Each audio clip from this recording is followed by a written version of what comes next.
तो time management क्या है? टाइम मैनेजमेंट का मतलब होता है अपने टाइम को सही से यूटिलाइज करना। और यूटिलाइज करोगे तो आप आगे बढ़ोगे। अगर आपको टाइम मैनेजमेंट सीखना है तो इस वीडियो पे बने रहना और आगे देखते रहना, और उसका सॉल्यूशन भी बताऊंगा। और वो मैं फालतू की बात नहीं करूँगा, जैसे कि टाइम टेबल बनाना और वॉटेवर। तो फिर इसका ये शुरू करते हैं।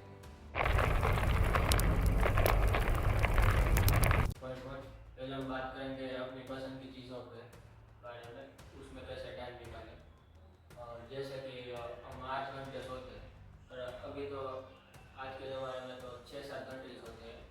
और उसमें से आपकी स्टडी स्कूलिंग और उसके भी 12-13 घंटे निकालो, क्योंकि अभी तो ट्यूशन भी जा रहे हैं लोग बच्चे। और खाने पीने का भी 2-3 घंटे निकालो, तो हमारे पास कुल टोटल मिला कर हमारे पास 3 घंटे ही मिलेगा कुछ करने को। और जो हम रील्स पे आधा घंटा, कहीं घूमने जाने में हम 1-2 घंटा निकाल देते हैं, जिससे हमारी प्रगति नहीं हो पाती है और हम उदास रहते हैं, जिससे हमें जो पसंद है वो हम नहीं कर पाते। तो जैसे कि कोई फील्ड आपको पसंद है करने, उसमें आपको अपना टाइम कम से कम 2 घंटे तो निकालना ही चाहिए, क्योंकि उसकी हमको शांति और प्रसन्नता मिलती है और हम कुछ नया कर सकते हैं, नया सीख सकते हैं और एक्सपीरियंस गेन कर सकते हैं। जैसे मैं क्रिकेट खेलना चाहता हूँ, बट मैं जब 10th में था ना, तब मैंने मेरे घर वालों ने कहा क्रिकेट खेलना मत जाना, क्योंकि 10th है और बोर्ड है। तो मैंने तब जाना बंद कर दिया, लेकिन मैंने घर पे शुरू किया, क्योंकि मुझे क्रिकेट खेलना, और उसमें मैंने 2 घंटे कम से कम निकाले और मैंने खेला। लेकिन बट मैं रेगुलर नहीं खेलता था, क्योंकि होमवर्क राइटिंग एग्जाम्स नहीं होते। पर हफ्ते में मैं कम से कम 4 दिन तो निकालते ही था इसके लिए, इसलिए मेरी एक्सरसाइज, क्रिकेट की प्रैक्टिस सब हो जाती। उसी तरह आपको भी कभी कभी ऐसी सिचुएशन आए तो आपको ऐसे कुछ करना चाहिए।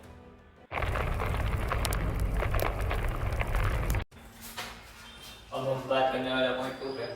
हमने बात तो करी कि हमको टाइम मैनेज किस में करना हो, टाइम किस में निकालना है। बट अब हम बात करने वाले हैं टाइम किस में जाता है, जो टाइम हमको निकालना है। तो हम अपने माइंड को कहते हैं हम 15 मिनट रील्स देखेंगे और थोड़ी देर फ्रेश हो जाएंगे, लेकिन हम आधा घंटा हो जाता है, फिर भी हम फोन को नहीं साइड में छोड़ते हैं।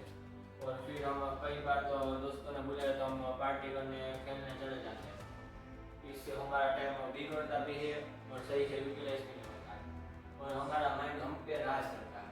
हमको अपने माइंड पे राज करना है, लेकिन वो हम अपने पर राज करने लगता है। इस टाइम को हमको बिगड़ने से रोकना है और हमको सफलता के कदम पे आगे बढ़ना है। तो चलिए हम बढ़ते हैं पॉइंट 3 पे।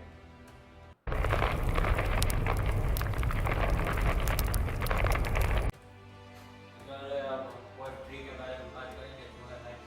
हमने बात तो करी कि हम टाइम कहाँ पे बर्बाद करते हैं, और वो टाइम बर्बाद करने वाले कौन लोग होते हैं और किस प्रकार के लोग होते हैं, उसके बारे में बात करेंगे। माइंडसेट 2 प्रकार के होते हैं, वीक माइंडसेट और पावरफुल माइंडसेट। वीक माइंडसेट वाले होते हैं वो अपने काम को बार बार टाल ही देते हैं और फिर वो सक्सेस की तरफ कदम नहीं बढ़ाते।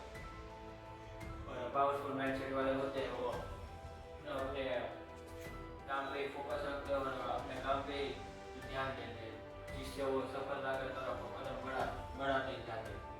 जैसे ये भगवद गीता में भी कहा, फल की चिंता मत करो, कर्म करते जाओ और करते ही जाओ, जिससे हमको सब फल मिल ही जाएगा। अगर हम फल के बारे में चिंता करेंगे तो हम कर्म नहीं करेंगे, और कर्म नहीं करें तो हम फल भी नहीं पा सकते। तो अब हम बात करेंगे मेरा एक्सपीरियंस, जिससे आपको सीख मिलती रहेगी।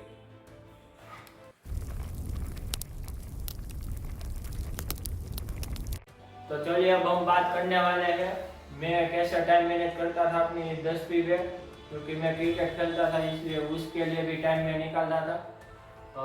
जब मैं 10वीं में था तब मैं स्कूल ख़त्म करके रात को मैं क्रिकेट की प्रैक्टिस करता था और मैंने घर पे ही नेट बना ली थी क्रिकेट की प्रैक्टिस करने के लिए।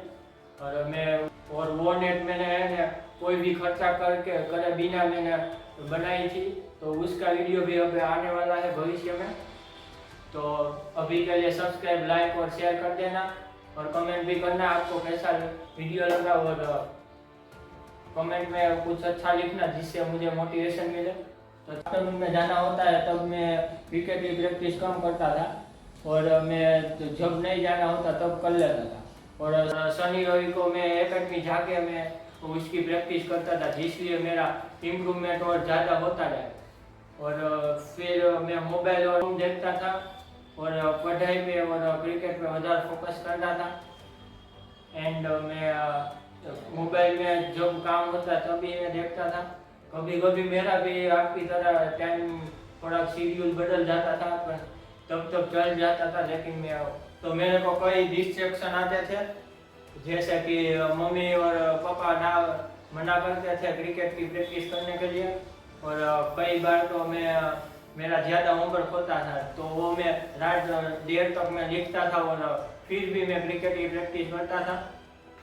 और मैं ऐसा नहीं था कि नहीं करने का है, टाइम नहीं मिलता है। मुझे करने का मतलब करने का, ऐसी सोच रख के मैं करता था। और क्रिकेट में कई आगे बढ़ चुका हूँ मैं, क्योंकि मैंने क्रिकेट शुरू करते हुए 1 साल ही हुआ था और फिर 10th आ गया। तो मैंने उसमें 10th में ही मैं बहुत सारा प्रैक्टिस कर लिया और बहुत अच्छा खेलने लगा था, और अभी भी खेलता ही हूँ। और अब मैं एक किस्से के बारे में बात करना चाहता हूँ, क्योंकि उसमें मेरा टाइम मैनेजमेंट बहुत लगा था। जब मैं 10th में था तब तो एक सर ने मुझे 3 चैप्टर 3 दिन में लिखने को कहा था, तो मैंने वो आराम से लिखे और क्रिकेट की प्रैक्टिस करते करते लिखे। अगर आपको भी ऐसा कुछ करना है तो आपको जुनून होना चाहिए, जिसलिए आप वो काम सरलता से कर सके, और इसके लिए टाइम मैनेजमेंट आपका सही होना चाहिए।